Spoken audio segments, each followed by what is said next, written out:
ربما العودة أقوى في الموسم المقبل، ما هي كابتن؟ يعني ما فيش، انا بصراحه انا متوقع السيناريو اللي حصل ده امين، لان اللي بنشوفه على مدار الموسم كان بيقول ان في زلزال هيحصل. اداء سيء، نتائج الاهلي في بطوله افريقيا اول مره النادي الاهلي يتاهل باربع تعادلات يا امين من الدور المجموعات من 6 مباريات. اداء هزيل في خلال المباريات في بطوله الدوري، استقبلنا في خلال 18 مباراه او 16 مباراه تقريبا استقبلنا اكتر من 15 هدف، ودي مهزله. احنا كنا بنخلص بطوله الدوري باربع 5 اهداف اللي بنستقبلهم طول الموسم، ومباريات اكتر من كده بكتير.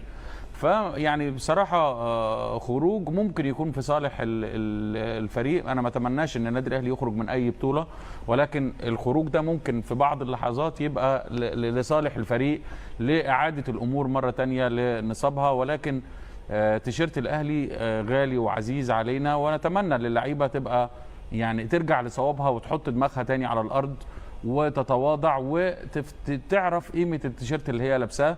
لان ناس كتير يعني مستنيه منهم الكتير اللي ما بتشوفوش. بصراحه روح سلبيه جدا على النادي الاهلي.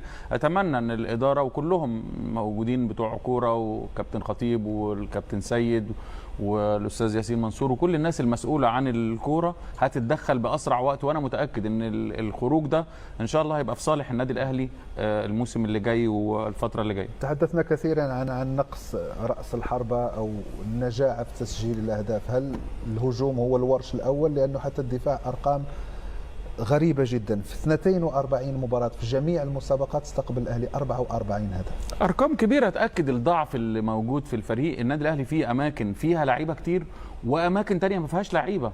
مش ممكن النادي الأهلي في خلال السنين اللي فاتت يا أمين ما عندوش غير محمد هاني ظهير أيمن. مش ممكن النادي الأهلي بعظمته بقوته بسيطرته على الكرة الأفريقية ما عندوش إدارة اختيار لاعبين كمهاجمين، ويعمل زي الأندية الكبيرة في أوروبا يحط قائمة فيها 4 5 لاعبين، لو ما جبتش ده هجيب ده، لو ما جبتش ده، وما استناش لآخر لحظة. علامات استفهام كتيرة جدا في النادي الأهلي. أما تيجي إدارة السكاوتنج اللاعبين دي هي برضو بتحدد لما تيجي تمشي لاعب أنت الفريق هيتأثر ولا لأ. في لعيبه مشيت في النادي وتاثر الفريق بشكل كبير جدا، فدي كلها اخطاء هيتم ان شاء الله تداركها الفتره اللي جايه. دعونا الان مشاهدينا مع ردود الافعال